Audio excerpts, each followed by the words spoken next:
60,000 रुपये महीने की नौकरी है, लेकिन महीने का आखिरी हफ्ता मैगी खाकर निकलता है। घर है, गाड़ी है, एसी भी है, लेकिन मन की शांति जीरो है। आपको भी ये बातें सुनी सुनी लग रही है ना?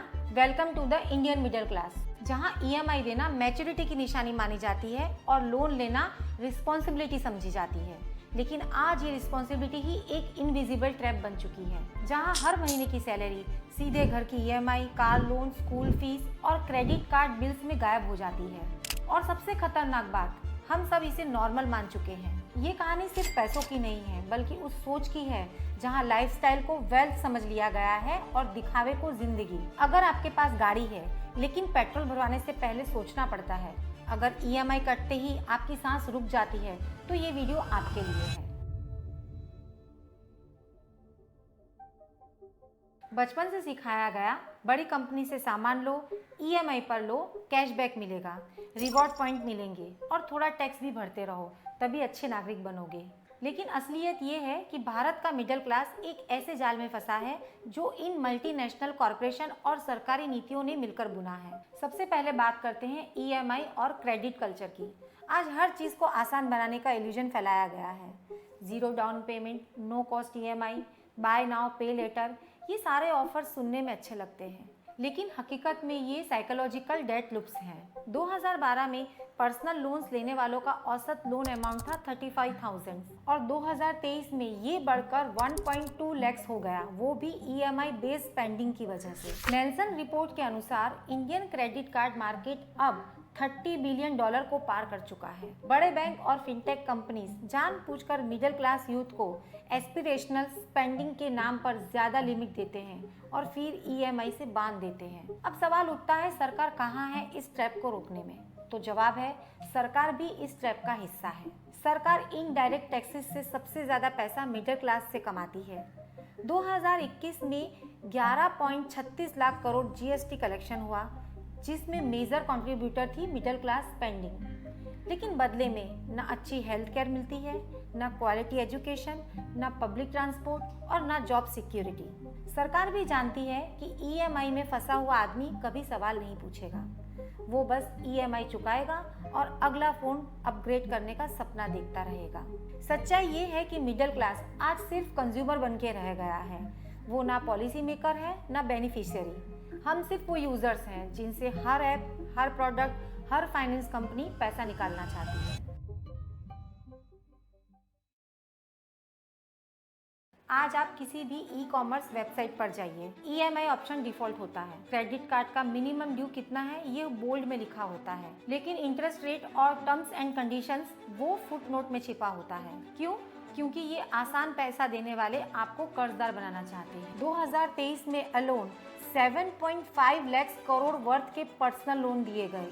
इनमें से 75% से ज्यादा मिडिल इनकम ग्रुप को दिए गए थे। लोन देना अब सर्विस नहीं, एक बिजनेस मॉडल बन चुका है। Bajaj finance, HDFC, SBI card जैसे जायंट अब सिर्फ पैसा उधार नहीं देते, वो आपकी फ्यूचर इनकम को कैप्चर करते हैं। आप ईएमआई भरते रहते हैं और उनके क्वार्टरली प्रॉफिट्स हर साल डबल डिजिट्स में बढ़ते रहते हैं। एग्जाम्पल, 2020 में बजाज फाइनेंस का पैट यानी प्रॉफिट आफ्टर टैक्स था 5,264 करोड़ और ये 2023 में बढ़कर 11,508 करोड़ हो गया। मतलब आपका पैसा उनका फायदा। और ये सिर्फ लोन कंपनीज तक सीमित नहीं है। अमेजॉन, फ्लिपकार्ट, जेस्ट मनी जैसे प्लेटफॉर्म अब खुद क्रेडिट इशूअर्स बन गए हैं। अब सरकार को इसमें रोक क्यों नहीं लगती? क्योंकि हर बार जब आप खर्च करते हैं, सरकार को टैक्स मिलता है। जीएसटी, सेस, सरचार्ज, हर ट्रांजैक्शन से कुछ ना कुछ उठता है। और जब आप लोन लेते हैं तो बैंक्स जीडीपी में योगदान बढ़ाते हैं। ये इल्यूजन बना रहता है कि इकोनॉमी ग्रो कर रही है, जबकि असल में लोगों की डेट बर्डन बढ़ रही है। और सबसे डरावनी बात, ईएमआई कल्चर अब सिर्फ ज़रूरतों के लिए नहीं, डिज़ायर के लिए भी फैल गया है। होम लोन और एजुकेशन लोन के बाद अब लोग वैकेशन, वेडिंग, इवन स्मार्टफोन्स पर भी ईएमआई ले रहे हैं। तो क्या ये गलती हमारी है? नहीं, ये एक केयरफुली प्लान्ड साइकोलॉजिकल इकोसिस्टम है, जहां आपको ओनरशिप का भ्रम बेचा जाता है, लेकिन फ्रीडम छीनी जाती है। हर दिन हम देखते हैं luxury vacations, designer clothes, candle light dinners, iPhone 16। और फिर खुद से ये सवाल करते हैं, क्या मैं कुछ मिस कर रहा हूँ? एक रिसेंट रिपोर्ट के मुताबिक 62% भारतीय महंगी चीज़ें सिर्फ इसलिए खरीदते हैं क्योंकि उनके आसपास के लोग वैसी चीज़ें ले रहे हैं। यानी खरीदने की वजह ज़रूरत नहीं है, कंपैरिजन है। शादियां अब दो लोगों का मिलन नहीं है, एक स्टेटस शोकेस बन चुकी है। 20 लाख की शादी में कई बार 15 लाख का लोन शामिल होता है, सिर्फ इसलिए कि इंस्टाग्राम पर मुंह दिखाने लायक हो। बच्चों के स्कूल तक एक कंपटीशन बन गए हैं। आपके बच्चों का बोर्ड क्या है, IB या CBSE? लंच बॉक्स में एवोकेडो है या पराठा? एक इंसान जो मुश्किल से 30,000 बचाता है, वो 1.5 लाख का आईफोन सिर्फ इसलिए लेता है ताकि वो पीछे ना दिखे। सच बात तो ये है कि हम अपने रिश्तेदारों को इम्प्रेस करने के लिए खुद को डिप्रेस कर रहे हैं और दूसरों की खुशी को देखकर अपनी जिंदगी से नाखुश हो जाते हैं।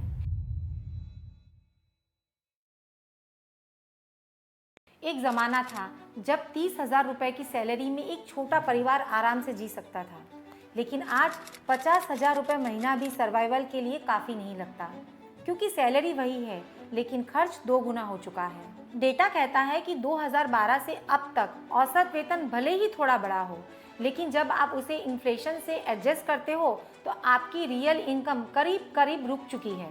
मतलब आपकी सैलरी तो नॉमिनल रूप से बढ़ रही है, लेकिन आपकी खरीदने की ताकत वहीं की वहीं है या उससे भी कम। अब ज़रा सोचिए, आपके मंथली खर्चों में से सबसे बड़ा हिस्सा कहाँ जाता है? पहला, स्कूल फीस में। पिछले 10 सालों में एवरेज प्राइवेट स्कूल फीस 2 गुना से ज़्यादा बढ़ चुकी है। दूसरा, ग्रोसरी में। हर महीने बेसिक्स जैसे दाल, आटा, दूध, इनकी कीमतें साइलेंटली चढ़ती जा रही हैं। तीसरा, रेंट। शहरों में हर साल 7 से 10% का हाइक अब नॉर्मल बन चुका है। Fourth is health insurance. Premium plans पिछले 5 सालों में 30 से 40% तक बढ़ चुके हैं और इसमें EMI, fuel cost, internet bills और बच्चों की एक्स्ट्रा क्लासेस जैसी चीज़ें जोड़िए। नतीजा, आज का मिडिल क्लास इंसान सिर्फ सेविंग नहीं, सर्वाइवल मूड में जी रहा है। कई लोग महीने के आखिरी दिनों में सेविंग्स नहीं बल्कि क्रेडिट कार्ड स्वाइप कर रहे हैं, यानी भविष्य की कमाई को पहले ही खर्च किया जा चुका है। और जब आप पूछते हैं कि पैसे कहाँ जा रहे हैं, तो जवाब सिंपल है, क्योंकि आपकी ज़िंदगी की कीमत बढ़ गई है पर आपकी कमाई नहीं। आज कई मिडिल क्लास लोग अपने आप को सेटल्ड मानते हैं। एक घर है, एक कार है, बच्चों का स्कूल फिक्स है, लेकिन फिर भी हर महीने सैलरी का इंतजार करना पड़ता है। क्यों? क्योंकि उनके पास एसेट्स हैं पर लिक्विडिटी नहीं है। इस ग्राफ को देखिए, भारत में करोड़ों लोग ऐसे हैं जिनकी नेटवर्थ तो लाखों में है, लेकिन उनके बैंक अकाउंट में 10,000 रुपये भी नहीं बचते।